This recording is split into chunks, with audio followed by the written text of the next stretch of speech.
So how's everybody doing? Doing good. Good. Being at home all the time is certainly odd. I've been home 7 weeks. Whoa. Yeah, it's been interesting. Managing 50 people remotely. It's been a nightmare. Yeah. This is our 5th week, I think, working remote. So it's certainly the longest I've ever been in my home for one stretch. Me too. I've gotten all kinds of projects done though. Right? I have fixed so many things. I've got to know my dog. I mean, she knows like 6 more tricks than she knew before. Mine doesn't like to be out of my sight now. He doesn't want to. He gets really upset if I even leave the room. Yeah, I'm sure that dog therapy will be a quickly growing market after all of this. There's something in the chat. Hey, Mitch. Yeah, you're probably the only guy here yet. Right now, it's just the women on the panel.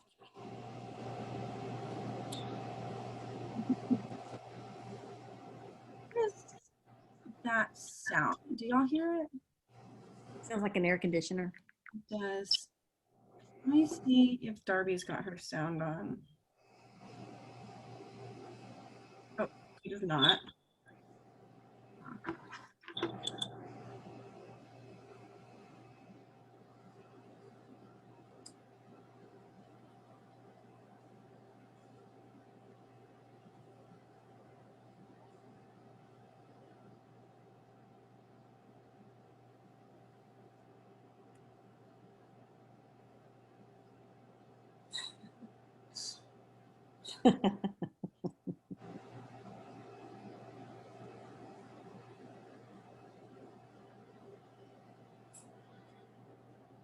Unmute her. Hey, hello, hi, it's good. Okay, there we go.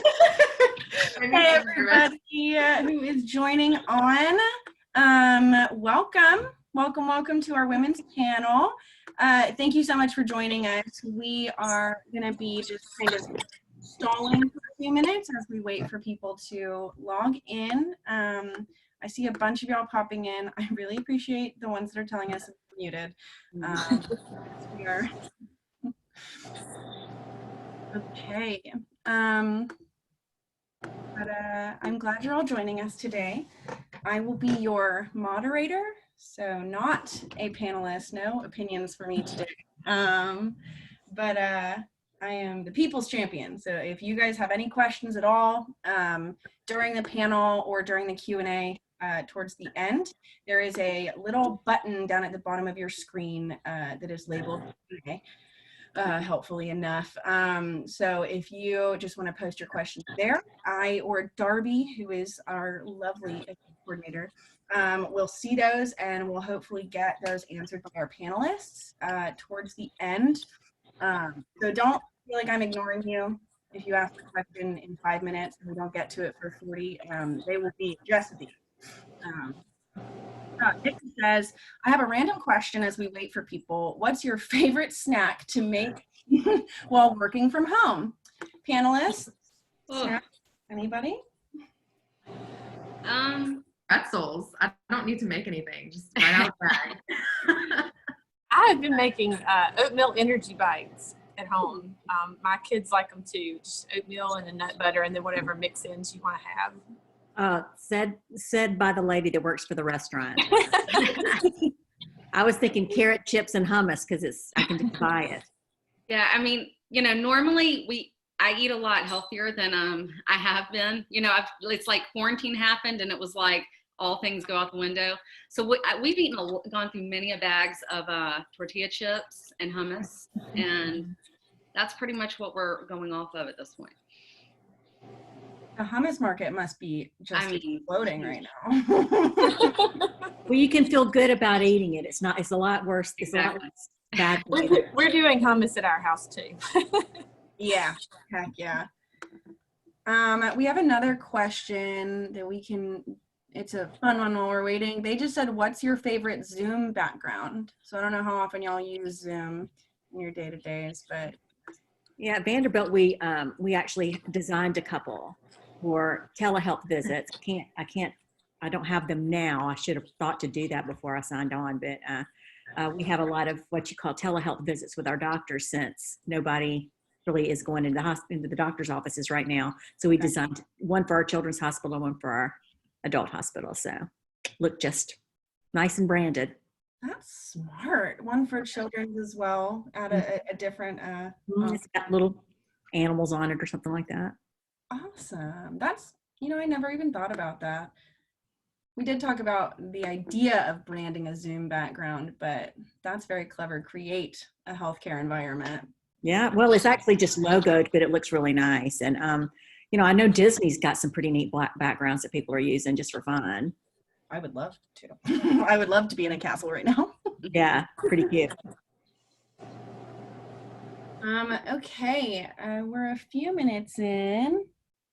Awesome. So we are going to go ahead and jump in to the meat of our panel. I see a couple questions piling up here. Perfect. Keep them coming. Don't be discouraged by me not addressing them right now. We will jump on those later. I would love to get into introducing our panel today. So first of all, my name is Claire.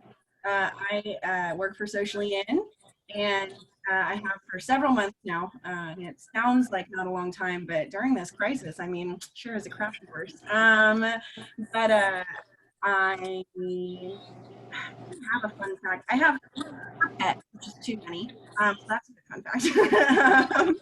But here are our lovely panelists. So first up, we have Alex Hawkins, the project manager for Lucky. Alex, if you'd like to introduce yourself. Yes, I'm Alex, and like Claire said, I'm a project manager at Lucky. The main clients that I work with are Regions Bank, and right now we're doing some projects for Medical Properties Trust. Those are my two main ones, and then, a lot of people ask me, what is a project manager? What do you do all day? And really it's the how does a project get done? Do I have the right resources? What is the timeline? Are we on budget? And really just making sure that the team is set up for success to get a project out the door. So I love it. I love what I do, and it's every day is different. That is so awesome. My favorite sentence, every day is different. That's what it's like when you touch social media or marketing at all. It's just a new landscape every month. And then we have Ronnie Newby, the head buyer and social media director for Soka and Soka Girl, which anyone from this area is certainly familiar with. Ronnie, if you'd like to introduce yourself. Yeah, so I've been with the company for 17 years. So I started out as just a sales associate, in high school, and worked my way up. And, so I started buying, I guess, when I was maybe 21. And then took over. I've managed stores. I've basically done every job in the company at this point. And the one that we have settled on, that I've landed on, that I do all the buying for Soka and Soka Girl, and I'm the content director for social media. So I do all of the content. I do photo shoots, styling for photo shoots. I'm head of merchandising in the stores. So I kind of do, a little bit of everything at this point. And fun fact, I have 3 kids. I have 3 girls. So that's my fact. Lovely. Well, that is so awesome. I love 17 years. That is amazingly long. Especially in this day and age. This is not a career at a company kind of age, but found. Yeah, and that's the beautiful thing about our company is they give a lot of opportunity of working up, and I am like primed to that. I was 17, 18 when I started as just a, little high school sales girl. So that's amazing. Yeah, it's awesome. And then we have Miss Debbie Hollenstein, Vice President of Strategic Marketing for Vanderbilt Health based in Nashville, Tennessee. Yo. So I feel pretty sure if I'm looking at my panelist friends here, I'm probably the senior member of your group. I am a 30-year veteran of healthcare marketing, and I started my career at Brookwood Medical Center. For those of you in Birmingham, I'm sure you're familiar with that hospital. And I've worked in several markets throughout the country, most recently here in Nashville. I came here from Baltimore. But I became associated with this because my daughter is best friends with Darby Burgess, your event coordinator. So I was really glad to be able to participate and talk to you guys today. How fun. Yeah, when Darby and I were talking, I was looking at your information. I was so impressed. I was thinking about like, wow, this Deborah woman. And she goes, that is my best friend's mom. And she is, she's very proud to know you. Well, she's a good girl, but I tell you what, marketing has definitely changed in the time that I've been involved in it. And I remember not even a decade or so ago where, Facebook presence for hospitals was something that we just felt like we had to do and not something that we should be doing. And now we're very much more involved in it. And I'm looking forward to sharing some of the stories. Wow. Yeah. I look forward to it as well. Cause the growth of marketing is really so interesting to me because it is all the time. And especially right now with everyone at home, there are different opportunities than there have ever been before. Jennifer, very last but not least, we have Jennifer Mims, co-owner and founder of Real and Rosemary, which if you're from our area, I'm certain you've heard of. Jennifer, would you like to introduce yourself? Thank you, Claire. We do have Real and Rosemary. We also have Caveat Coffee. So we have both of those. If you like coffee, come visit us in Homewood. I'm excited to be part of the panel today as well. Darby was a former employee of ours, and we love Darby, what she's doing, and we're glad that I was able to be included today. We also, I'm glad that Roddy is on the panel because we have had some of her photo shoots for Soka and some different things in our restaurants. We love having her come and having the girls come as well. It's been really great to get to know some of them kind of over the years, really since we opened. So I'm excited to be a part of this today. Thank you. That is so awesome. What a small world. Okay, well, with that out of the way, we have all met. Everybody who's on the line now, you have met these amazing women. Go find them on LinkedIn. Do your networking. So we will just jump into our designated questions, what's in the agenda for the day. And then once we get through those, we will start addressing y'all's personal questions, you in the audience. And let's get started. So the very first question, this is for all of our panelists. With the current circumstances, if you can guess what those are, do you feel pressured to make decisions quicker? And also sort of as a second part to that question, have you had to change your approach or get more creative with your marketing tactics in order to stay afloat or stay relevant? Art.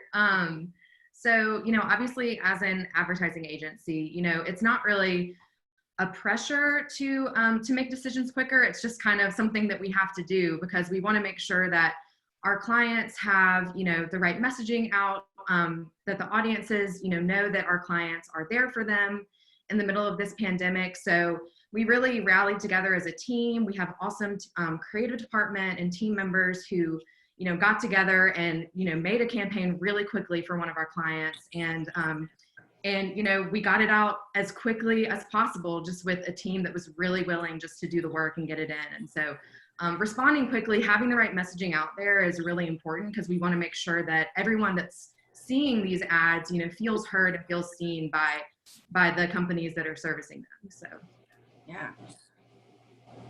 I can talk to that too.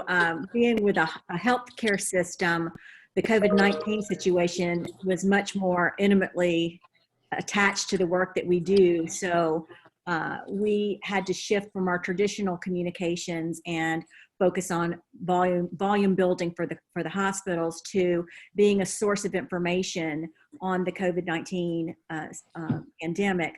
We've got close to 600,000 followers on all our channels. So people were coming to us wanting to know the real story. So we had to completely shift our work in the past 7 or 8 weeks to focus on being an information area, much more so than just a promotional area. and along with that, we really had to adjust a lot of our campaign work to be less what we would consider tone deaf to the current situation. So when you think about what kinds of advertising you typically see from a hospital, we definitely pulled back on that and focused on being a good resource to the community as opposed to what we would traditionally have done, marketing our services and our surgeries and what have you. Wow, that is, yeah, you have a very unique perspective on the current crisis and a quick pivot marketing wise. So that's really eye-opening for sure. Anybody else on this one? I'll be glad to speak to that too. With the restaurants, information was changing daily, especially when this first started happening. And so we had to adjust very much on the fly and be willing to adjust not only what we were doing, but then being able to get it out and let our customers know what we were doing. We're still kind of in the midst of that, and I'm sure we will be as we come on the other side. I think it's been really important for us to be flexible and willing to try new things. And fortunately, our customers have responded to that, but it's definitely been a challenge shifting that message very quickly to be safe, first of all, in our restaurants, and then relevant to what our customers need right now. Absolutely. Absolutely. That willingness is definitely a key factor there. It's a team who is willing and ready to tackle And it. fortunately, we have that. It's been, we have a wonderful team, and it's been really encouraging to have them help with that for sure. Wonderful. Ronnie, do you have anything else to add? Well, I think that they kind of said it all, especially Alex, when she answered that question. So, I think I'll speak to it more when my question comes, because it's kind of, related to that. But yeah, I mean, of course, everyone had to do, quick shifts to our normal daily routine and work routine. But, I feel like, especially from what I've seen, especially in Birmingham, our community has shown so much support, and it has been absolutely amazing. The support that I've seen people give local businesses instead of going to big chains or bigger online shopping retailers, they truly want to support, their local people. And we need that. Everyone needs that. So that's probably, to me, been the greatest thing, is just knowing that we have their support. That's what keeps us going every day right now, especially it's just the messages that we've received and just everything, even other businesses, it's been really great. You hear that, audience? They like messages. Local business likes your support. This just in. Absolutely. Guys, those were amazing answers. I didn't realize I was going to feel so much. But let's go ahead. Y'all in the audience, if you've got questions on that one, pop them in the Q&A. We'll get to those at the end. And we'll go on to the next question. This one is for Connie. So though it seems now like it was slow and uncertain, the pandemic and business changes hit rapidly. Is there anything you wish you could do over or go back and change in the way you approach doing business leading up to COVID-19? Is there anything I wish that we did differently? No, I don't. I think that we were very fortunate because we have been in business for 20 years. I've been with the company 17 years, like I said. So we have been, especially in retail, if you think about the ebbs and flows that, have happened just in retail for the last 20 years, we have had constant change. We have had to adapt constantly over the years. So while this was probably a bigger change and something that has never happened in any of our lives, we were prepared. And we, started thinking about this really early on, especially by beginning of February when we were paying attention to what was happening. We knew that this would happen eventually. And so I think that our team, especially our leadership team, the owners of SOCA, everyone we did what we knew was necessary to be able to continue business with knowing that we were going to be shut down, and people wouldn't be able to come into our stores. We've been online for a long time now, and the most important thing to us, or one of the most important things, was over 20 years, you know, people come to us because we give that one-on-one experience, and clienteling is really big with us, those relationships. That's our, you know, that's what keeps us going. And so how, you know, do you do that when you're not face-to-face with anyone? This is strictly, you know, through online or through social media. So our strategy just more shifted in heavy focus to that, to be able to give them similar to the same experience that they would get in our store as, you know, but being digital. So we have spent so much time on the phone and DMs and email with customers and, you know, clients from not just Birmingham, but all over, and helping, you know, find them what they're looking for, or helping them with sizing, or, you know, whatever. I definitely, that was just important to us. Like, how can we do this in a way that is still personal to everyone? And so we were pretty much, I think that, you know, I fully think that we were prepared for this. We knew it was going to happen. And, you know, I'm just, like I said earlier, the response that we've had in the community has been just amazing. The connection that we have had during this time with other businesses has been amazing. You know, even people that you would, you know, consider competitors, or, you know, whatever, you know, our owners, Jeff and Kathleen, they have been on the phone constantly through this situation, talking to other local businesses, you know, seeing what they're doing, offering help, you know, trying to come together and offer advice and suggestions, and hearing what other people are doing, you know, because we're all in this together, you know. And so that's been amazing. I think that once we're through this, the connection that we will have with other local businesses and our community and our clients will be stronger than it's ever been. And while it's really unfortunate what has happened, and it's, you know, scary for so many people, and, you know, all the things, I think that we're going to all come out of this, you know, with so much more strength together, and not be as divided as before, you know. So I don't know. I just think that, you know, that we made a lot of the right moves in preparing what we knew would, you know, was inevitable to happen. So. Wow. That is, I mean, it's honestly, it's an amazing sentence to be able to say we felt prepared, but I think you're dead on with that. There's going to be a renaissance of buying local, shopping local, eating local. Yeah.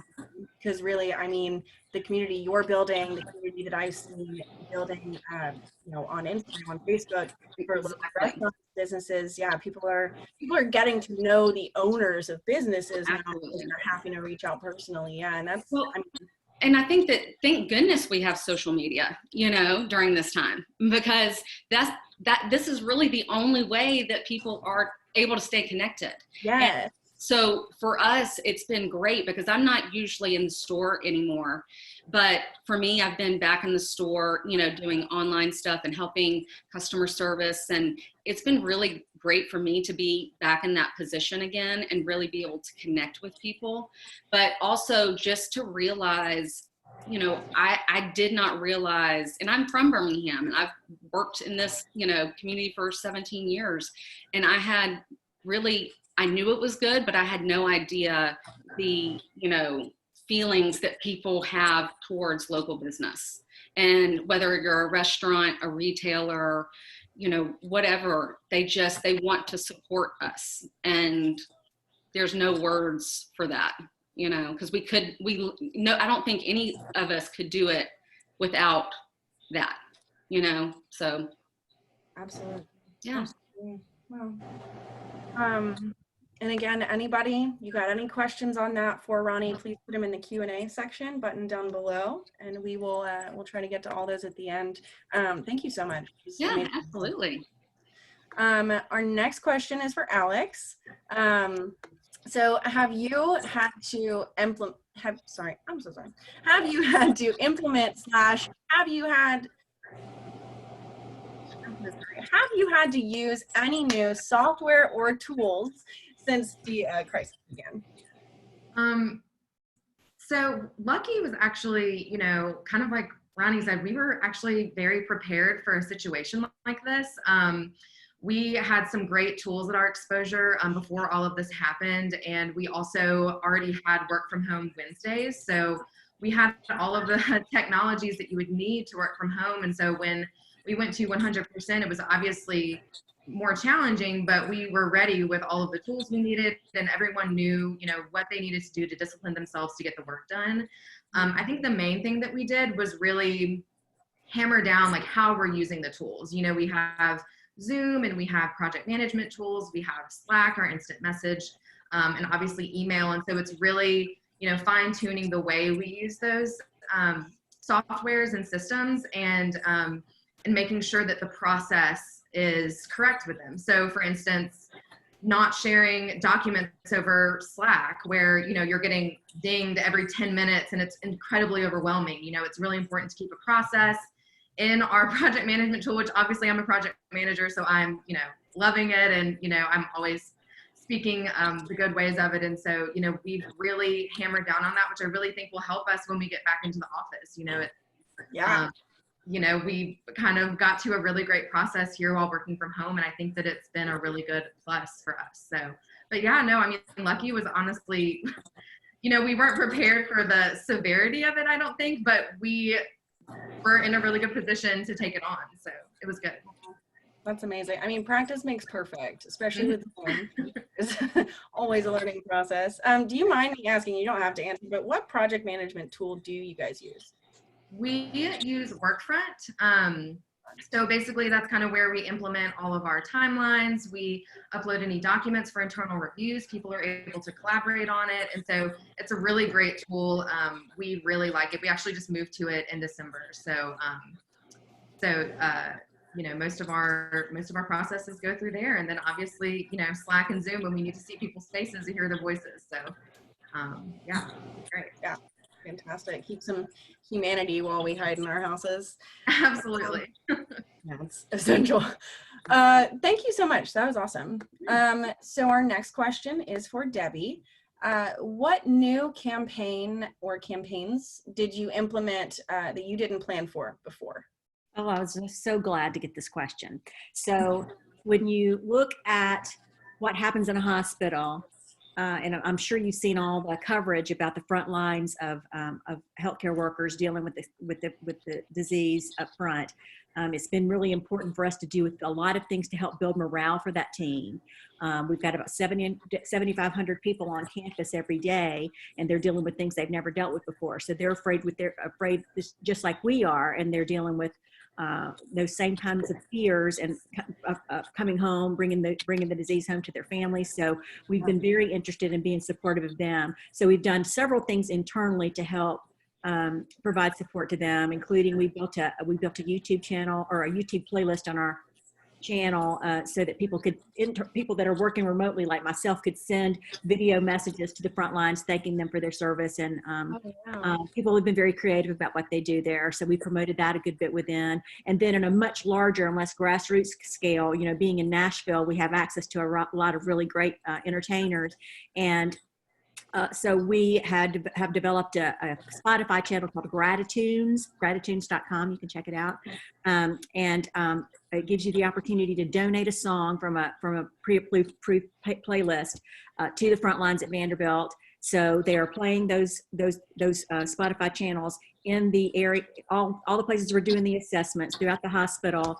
And then every day every day of April, we've had an entertainer, starting with Brad Paisley. We've had, by the time we're done, 77 musical artists from Nashville are on their own Insta accounts are dedicating songs to our employees, and it's going to culminate in a concert for our employees. It's awesome. So that was really cool and fun. You need to check it out.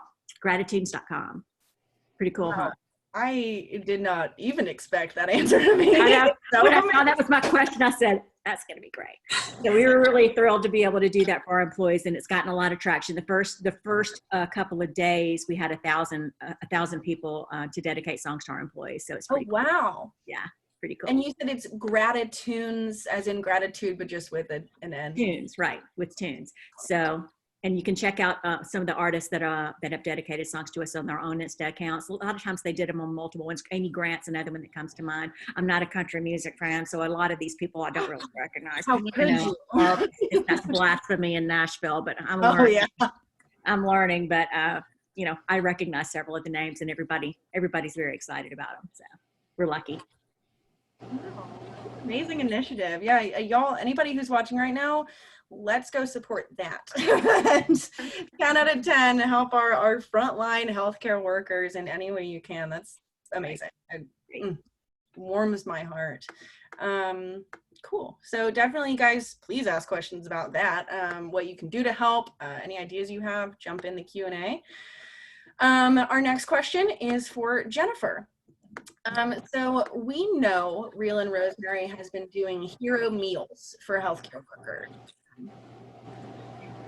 Could you tell us a little about that and how you and your business use this as an opportunity to build community relationships and awareness? Absolutely. Well, I loved hearing what Debbie said. She's so creative and much more creative than I am. When we looked at this situation, my first thought was, well, what do we have that we can give, or what do we have that we can use to help? And of course, in the restaurants, we have food and we have coffee. And I know nothing about the medical field. I have so many friends that are doctors or nurses, and I just admire what they do so much. And I thought, well, how can we encourage them? And I know that much like in the restaurant industry, many of them work on their feet, long hours, long days. And I know it can be a challenge. And when I work long hours and long days without eating, I get very hungry and it's just hard to do a really good job. And so I thought, well, we have food. That's one thing we have. And we have kitchens, and we can feed people. And so we decided to, on our website, we promote hero meals and hero coffee, and we just ask our customers if they would like to purchase a meal or coffee for someone in our medical community. And so far, we've been able to donate over 500 meals, and we have more planned for this week. I have, much like Ronnie said, the support for small businesses here in Birmingham is just overwhelming. It's really been amazing that people are voting with our dollars, first of all, for our business to continue, and second of all, to help other people. And I've had several people call and place. I had one lady order $800 worth of meals for a specific department. I had another one order $500 worth of meals for a department.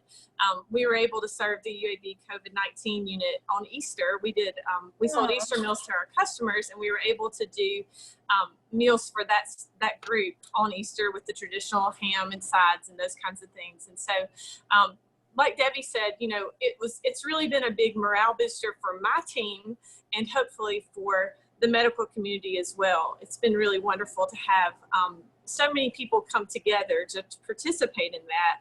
And we hope that we can continue, when we launched the program, I said we're going to do it for as long as we can. And so far, we've been able to do that every week. We've been able to deliver meals. We delivered a lot of meals today. We have meals going out tomorrow. We have meals going out Sunday. And we hope to be able to do that for a really long time. Wow. That is, first of all, don't you dare say that you're not creative. That is brilliant. That is just, yeah, don't sell yourself short. That's an incredible way to reach out. And I mean, to have the thought of, well, we have food, and instead of just thinking, well, how can we sell it? How can we get people to buy more food? You thought, like, who could we feed?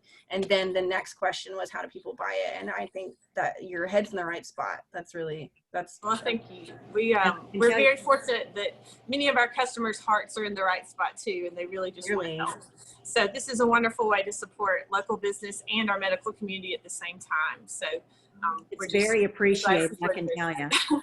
Well, thank you. I have delivered many of those meals myself, and it's always with great gratitude that I get to do that, and that I get to see some of the frontline workers. It's very humbling and very encouraging. Wow. I had a follow-up question, but I got lost in the feelings of it all. That's amazing, truly. I am just impressed. Anybody who's watching right now, where can they go? Can they just go to your website or? You can. It's realandrosemary.com, or you can go to caveatcoffee.com, and you can just purchase things there. And we have relationships with the hospitals. We're trying to spread around the meals and coffee, and that's what we're doing. Wonderful. So y'all get in there, realandrosemary.com, Caveat Coffee, go do it. Spend your money. If you got the check from the government, go spend it on a healthcare worker. Right, exactly. Fabulous use of some stimulus. Thank you so much. That was amazing. So we've got 2 more planned questions, and we're running about right on time. So this is for anybody who's interested in answering. So we're pivoting away from COVID questions. I feel like it is all that anyone gets to talk about or think about right now. So now we're going to talk about the other struggles in your professional life. So the first question is, being a female in any field brings challenges. We all know this. In your field specifically, what are some of those challenges that you face, and how do you overcome them? Everybody's scared of that one. I'll answer it because I've been a female a lot longer than you guys have. But I can tell you that things have changed a lot, not necessarily in my industry, but just in general. I think things have changed a lot in the past since I've been working, and a lot of it, in my experience, has been very regionally oriented. Like in the Mid-Atlantic, it was less of an issue, and I mean that not in a disrespectful way, but it's almost like they didn't even think about me as a woman up there, where it's much more in the South. And, you know, I'm from the South, so I'm, you know, there's a reason that I came back from Baltimore, Maryland. I love the South, but it is a much more genteel environment, but there is more of a separation and a sort of a pause that I am a female when they're dealing with me. And I've also found that to be the case being in marketing, because that's has been traditionally sort of a female-oriented position within the healthcare community. So if I ever wanted to expand outside of the role of marketing into operations, that would have been a big jump for me. And when I was younger, I thought that I wanted to do that, and I didn't really get anywhere. And I don't know if that was because I was a female or because I was in marketing, but ultimately, I think I ended up, you know, sticking around and doing the right thing. But I think marketing is considered to be sort of a female-oriented kind of role in healthcare. I'm not sure if it's that way with the other industries represented today. I always hear it that advertising is for men and marketing is for women, and I'll never be able to explain that, but. I can kind of speak to that. I mean, I know that everyone, when they think of advertising, they think of Mad Men, and, you know, they think of, you know, men drinking in their offices. We know we can drink as much as they can. Yeah. But, you know, I honestly have to say that's really not the case. I mean, at Lucky, we're very lucky to have a lot of strong women in leadership roles. You know, there are a lot of, you know, people to kind of look up to in our company, you know, obviously as women and as men. And you know, I've found some mentors in Lucky, and it's really great to look up to them and see, you know, I can definitely get there. You know, there's not an obstacle. It's, you know, they're obviously very well appreciated in our company. So I guess I've just kind of been lucky in that way that, you know, advertising has kind of changed into this amazing industry where everyone is viewed as equals. And, you know, as long as you bring great ideas and you know, are a team player, you know, there's no problem. So. I mean, I think for me, it's, you know, I'm fashion retail. It's primarily, you know, large percentage of women. So I feel lucky that I have, you know, basically my only job that I've ever had, you know, for 17 years has been in, you know, a world where it is primarily women. So I never had the struggles that I know a lot of people have gone through, being a woman and trying to work their way up. And, you know, in my industry, women are so empowered, which is amazing. So I've never had that struggle.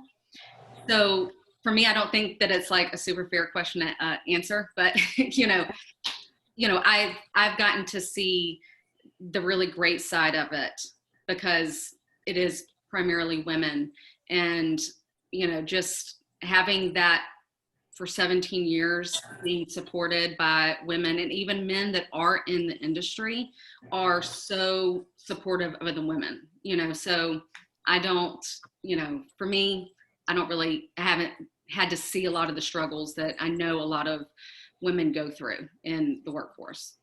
Absolutely. I think for me, in restaurants, it's still a fairly male-driven field. And so one of the things about being a female in the industry is there just aren't as many peers. I have some wonderful peers and wonderful friends, but not as many as, if I were a male, there's not as many female counterparts. And so I kind of miss that. I tend to look outside of just restaurants and look at other fields for peers and, female relationships, those kinds of things, because I think you can draw a lot from other industries. I think that's kind of where my mind goes and how to look at that. I think also being a female in this industry in particular is challenging because of the hours required. If you want to have a family, it's, different, when I was younger, I've been in restaurants my entire career. And when I was younger without children, it was a little bit different because I could work different hours and feel good about that. So I think it's, just something that I'm very aware of and try to balance. I think having my own restaurant allows me to a little more flexibility. So you had asked how to overcome it. I think in having you're a little bit more control in your own restaurant, you can, work things out for your schedule and what you want your life to look like. So that's kind of how I ended up here right now. Wow. Yeah. Just become your own boss. Get right past it. Yeah. I love it. I love it. I liked what you were saying, Debbie. I won't harp on this too much, but about that it could be regional in that way, especially like through the years. That's a real interesting point of view, from being treated one way in a certain environment to going somewhere else and there being a different expectation for your gender. I mean, yeah, it didn't seem like I don't know statement to me. Yeah, I would say I'm an N of one. I wouldn't take that as anything beyond just my personal experience. But I do love the more genteel way people go about doing their business in the South. But you do have to sort of earn your way to the big boys table here in a little bit more. Right. You have to have a little bit more finesse. It is the big boys table down here too that you're earning. It is the big boys table. And I remembered that, after coming back from being in Baltimore for close to 5 years, it was a bit of an adjustment for me, but it's come a long way, I can assure you. And there's still plenty of room to go, but it's come a long way since I was in your shoes at this point in y'all's career. So just keep at it. So it's only going further. Yeah, that's right. Just keep at it. Encouraging. Wonderful. So the next question, really, we've kind of touched on it. So, feel free to say, I said my piece, but how has being a woman helped you in your job or your field of work? I can do this. I think for me, being a woman in retail and fashion, especially in my position as a buyer, social media, stuff like that, because I am a woman, I know the insecurities that we have. I know how women think, so especially when I did work in the store, it was really important to me, and this is how our staff is, this is how everyone that works for our company is and is trained to think, is for everyone that comes in, there's a reason that they're there, and our most important thing is that we want to be honest. We're not just trying to sell a product to, make $1 at the register. We want everyone, whatever they buy, to feel good in it. And our whole mission, behind that is empowering women, but making them feel good about themselves. We know how that feels. We know how it feels when you don't feel good.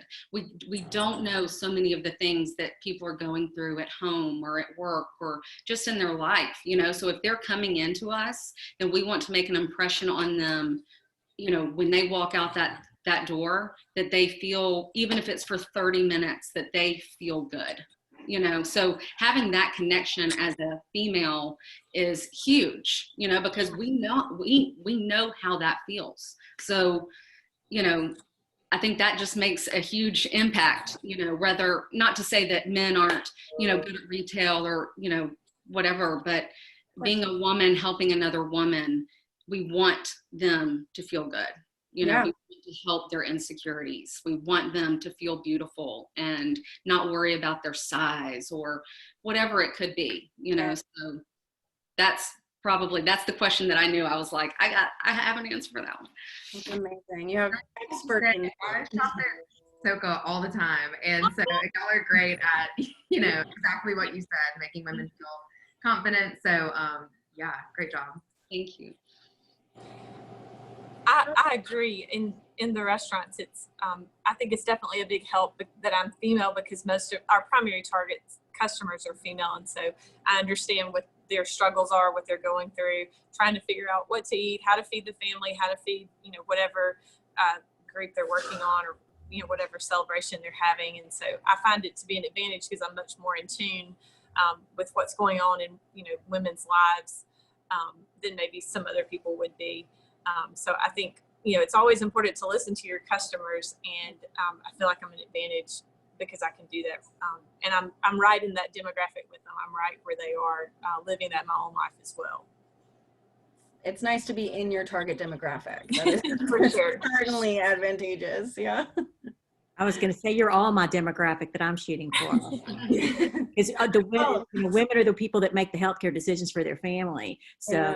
So women with children, or women that are anticipating having children and taking care of their families, they're the number one target for us. So it does help to be a female, because I have been a mother. I have made decisions about where I wanted to deliver my children and raise, really raise my family when you think about pediatricians and really throughout your life. So that is an advantage. And we also have, let's be honest, we have a more compassionate, kind of soulful way of looking at things, which I think make us better marketers in a lot of times, in a lot of ways.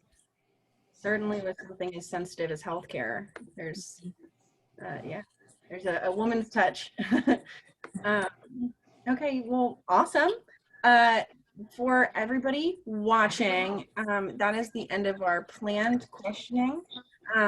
And Darby, if you are on, would you like me to go into the Q&A? I know we're running close on time. I mean, I'll keep going. I'll stay here all day. I'm having a great time. Hey, Claire. Yeah, so if you just want to go ahead and open up that Q&A, I've marked, if you asked a question and you don't see an answer yet, and I marked it, we're going to answer this live. That's because I was saving it because I thought it was excellent, and we're going to save it for this portion of our panel. So we just want to start going through those and see who has excellent, amazing answers, because I'm sure you all do. Yes, and for this section, y'all don't feel pressured for all of you to answer.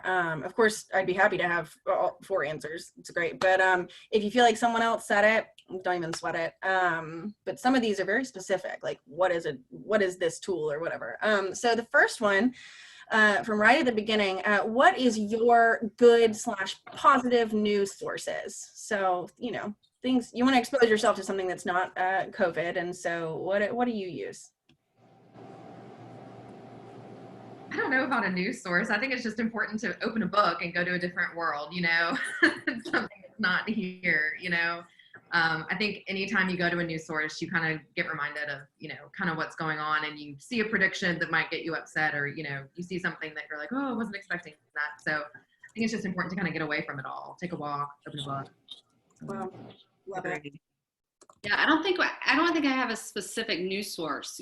I definitely watch the news a lot, but I watch different, I kind of flip through channels, because I think it's important to see different views, and hear everything that's going on, and just not to the point of becoming obsessive and becoming, to the point where it worries you sick, but just enough to stay informed and keep in touch. I think at some point, definitely at the beginning, I think a lot of us found ourselves, we couldn't get away from the TV. We had to know the numbers. We wanted to know what was going on. And at some point that becomes unhealthy, And so it's, how can we tune away from that and do something, remember that, we have to find some enjoyment too, you know, so it's finding that balance of being informed, but also turning on something that makes you laugh, you know, Yeah. doing something, getting outside, walking, anything, you know, besides hearing, you know, about all the scary stuff that's out there. I love it. I'm just typing these up to keep these notes. Awesome. So our next question from our audience is, have you altered your copy at all? Oh, we actually did discuss this a little bit, Debbie, altering your copy to be more sensitive, or are you communicating like you did pre-COVID? Yeah, we did. We completely changed. We really almost put our day-to-day communications on hold as far as the advertising and promotions of our services, and basically turned all of our efforts towards being supportive from a morale communication standpoint with our employees, and then being a good source of truth. You know, you were talking about good news, you know, what's your good source? Actually, our social channels became a really go-to place to get the real skinny on the COVID-19 situation here in Nashville. A lot of people relied on us to keep things calm, but also give them the straight story. So that's really the majority of what our work has been. That's amazing. It's a lot of responsibility too. It is. It really is. You are a trusted source, more so than a lot of sources. Anybody else on that one? I assume Debbie's was the most pertinent. I was just, you know, for our clients, you know, we obviously want to make sure that our current strategies with our clients stay in place. But like I said at the beginning, you know, it's really making sure that the messages out there are, you know, the ones that people want to see right now. You know, we don't want to see images of people hanging out with, you know, in public, or, you know, we don't want to hear a copy about pushing a product really hard that maybe people don't have the luxury to afford right now. And so really just shifting that and making sure that we have messages out there that people, you know, want to see. Right. Lovely. Yeah, you definitely don't want to see a birthday party or anything. It's sad. Awesome. So our next question, unless anybody else, sorry. So our next question, oh, I like it. So as state governments are opening back up, how will you transition your business back to normal? Well, they don't know. It is uncharted territory. For us in the restaurants, you know, I think that's a great question. We're kind of looking ahead to where some other places have done that and opened dining rooms with social distancing and being 6 feet apart. And I think it's going to really be a challenge. We're really discussing how best to approach that safely and how to make sure that works. You know, a lot of independent restaurants are smaller already. You have a smaller square footage to deal with. And so we're just trying to figure out how best to do that. And, you know, to make sure that people that aren't comfortable coming in can still get curbside and takeout and things like that, and continue that messaging as well. I think that will go on for a long time with us. So, you know, it's just trying to figure out how a lot of that will be dictated by, you know, the government. But on top of that, we want to be as safe as possible and responsible coming out of this as well. And, customer trust is very important to us. Definitely. That's a really good thought about the people who won't yet feel comfortable being in public, because not only are there people who just don't want to, but, you know, immunocompromised people, the elderly. It's really smart to keep that market in mind. Yeah, it's brilliant. Yeah, healthcare's having really very similar challenges to even you know, to the food and beverage business, because, you know, people are afraid, and we're the very same place that's dealing with this virus. You know, we don't want people to be afraid to come to us when they need us. And so turning from, you know, education about COVID and responding to the COVID patient needs, being able to really thread the needle of, we're a safe place to come. Please come back and have your surgeries with us. Come back, you know, you shouldn't neglect your health. That's going to be tricky for us, because we want them to feel safe, and we definitely need the business, just like I know the restaurant business needs their business, and the retail clothing business needs theirs. We need people to come to us when they're not well, so that we can take care of them. So it's going to be an interesting threading of the needle. We've been using that term a lot when we think about how we're going to go forward with our communications to assure people that they're not going to get the COVID virus if they come to Vanderbilt. Yeah, a real concern at an amazing hospital. So yeah. Wow. There's some good ones there in Birmingham too. Yeah. Oh, yes. Woo. Anybody else on that one? Getting back to normal. I think Jennifer covered it, from that's kind of the same, standpoint that we have, is, the biggest priority right now is keeping, customers and our employees safe, so really paying attention to that and not putting anyone in jeopardy before we're in the clear, before, just making sure that things are under control and, not risking anything. It's not worth it. We have families, we have, parents or whatever. And so it's really it's a big responsibility, I know, for business owners, to have to make that decision. So all we can do is, safe and smart and, Right. Hope that this passes sooner rather than later.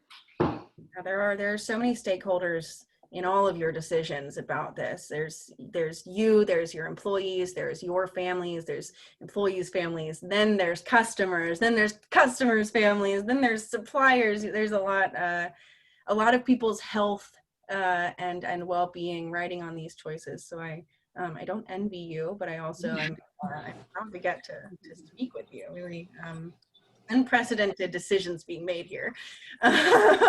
So our next question is, what are some marketing strategies that you had to evolve due to COVID? Oh, we talked a little bit about this already.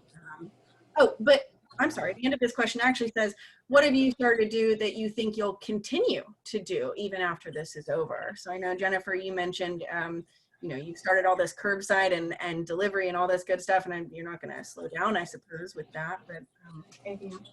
Yeah, we intend to continue with that. I think we had done it a little bit before COVID-19, but now there's a lot more awareness about it, and I think it'll be a real choice for a lot of our customers in the days to come. We also, we're just trying a lot of things right now. We have feasting time meals that are our family meals, and we've done specials on those the last couple of weeks for different nights of the week, and that's been really popular, so that may be something that we continue as well. We're just kind of experimenting, trying different menu items, different things. It's kind of an interesting time because your customers right now have given you permission to try things, and so it's a good time to be a little bit more creative and see how your customers respond. So we're just trying to, look at it through that positive lens and see what works for them, and hopefully be able to continue some of those learnings as we transition out of this. Anybody else? Anything you'll keep? I think for us, just, keeping focus on local businesses and supporting each other and realizing how important that is, and not lose that, and just hope that everyone can just, realize the importance of small business, local businesses, and how can we support each other and promote each other. And so I think for me and social media and marketing, doing we've talked about doing more of that, bringing more, which we have done a lot in the past, of getting with other businesses to do giveaways at times and, promoting them through that, but really focusing, even more on that. Yeah. Is really, I think, going to be important for my social media, going forward. So, yeah, local business. My sincerest hope is that it is about to be the lifeblood of America. I just, so many people. I mean, I even know, like, I've found out about a bunch of local businesses right in my neighborhood, who I've passed plenty of times, but I just figured that's a dentist or something, and then it turns out, it's somewhere that I could patron, I can be a partner. Yeah, brilliant. So, local support. So, moving on. Do you feel that this pandemic will be the catalyst for businesses in certain industries to begin considering restructuring their culture / landscape to 100% remote? Yeah, thing to consider. I can answer that.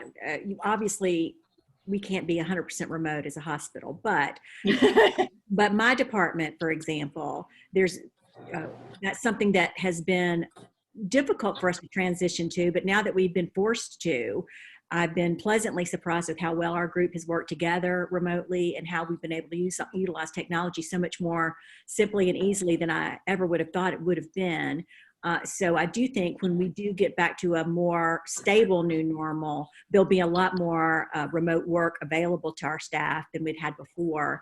And, really just sheerly out of the social distancing that we need to continue to do, we will have less people in the office on an ongoing basis. And who knows, it could potentially never go back to the way things were before. Wow. That's a shocker for an old lady like me. It's hard not seeing everybody this way, but it's a good thing. You learn from this stuff. Definitely. I mean, like I touched on before, Lucky we've gotten really good at working from home. And so we know that we can do it. I don't really know if we all want to. I think we just all miss seeing each other's faces. I think it's hard working from home this much because your office is in your house and it's so hard to break away. And you kind of forget the importance of those brain breaks where you just go into a coworker's office and talk about something that's not work because you just need a break, and so I think that it's, we love, working from home, but this is too much, we need to see each other's faces and hug each other when we're allowed to. So, I think that we're excited to get back there, but, we know that we can do it. So that's great. That's great too. For sure. Everyone's remote abilities are stepping up a bunch. Mine, I know, are to-do lists all over the place. Okay, we're going to take just one more question as we are at an hour. Everybody who's still in there with us, thanks. So this very last one that was asked by Laura Pruitt. What's up, Laura? So it's about scheduled posts, which I'm sure we're all struggling with at this time as the news changes every day. So this says, scheduling tools are really helpful for time management, but can cause problems if timed posts become tone deaf due to an unforeseen event. 1, how do you balance organic live posts and scheduled posts? 2, what are your recommendations for social schedulers? Well, I know we used we schedule posts for all of our, platforms, or, I'm the one that does it, but I have gotten to where we used to schedule out a lot further. I'm basically scheduling out no more than 48 hours at this point, and making adjustments as needed or adding things in as needed, based on what's happening in the store or curbside pickup or, right now we're taking it, everything day by day. So I've just had to go to where I'm focusing more in a 24-hour period than, a 2-week period, so it just, I think for us, that's been the biggest thing, is just not getting too far ahead of ourselves and really what do people need to hear today? What message do we need to send today? And going with that. We're doing much the same. It's I don't have any scheduled posts right now. Everything is day by day. And for us, some of that depends on our suppliers. We have not tons of supply chain issues yet. We think they might be coming. We're hearing they might be coming, but I'm a little bit, much like Ronnie said, it's a little bit scary to post too far out. And so we're focusing pretty much day by day on how to do it. Hopefully that's not going to be forever, but right now that seems the best strategy for us. Better safe than sorry, for sure. Anybody else on that one? We covered it. Same. Retweet. Okay, well, fabulous. Thank you guys so much. All of our panelists, you were unbelievably amazing. Thank you everybody who joined us today. I think at our peak we had like 45, 50 participants. That's amazing. I'm so glad that I got to talk at you all. It was a privilege. We are socially in putting this on. I don't, some of you might not know. This is put on through Southern Social Summit, which is an amazing event that will hopefully happen in October. And there are lots of other events that S3 puts on. So we have what would be meetups, but now they're online, kind of like this. We're going to do more panels like this because this was awesome. And you know, this one was all women. You know, maybe we'll have them segmented off like that. Who knows? It's a new frontier. So just stay tuned in. Go follow us on social. Go follow these people on social. We have Soka Clothing. We have Vanderbilt. We have Lucky, and we have Real and Rosemary, and also, oh, it's right there, Caveat Coffee. Go follow them on social, check out what they're doing, you know, give a little money, request a song, order a meal, order a shirt. Please just get involved local and wash your hands. Yeah, I think that wraps it up. No one taught me how to end a webinar, or how to end a panel. So I watched a few. Hey, Claire, I'll just yes, Kirby. Yes, thank you. yes, I'll just pop in here. Thank you everyone for attending. We will be doing more of these hopefully, so keep a lookout. Special thanks to Debbie and Jennifer and Alex and Ronnie and Claire for being our host. Appreciate you all. So I'm just going to end this for everyone. So it's just a great big thing. Anyone have any last takeaways or tips? Are you all good? We're good. All right. Thanks, ladies. Everybody have a good evening and thanks. See you next time.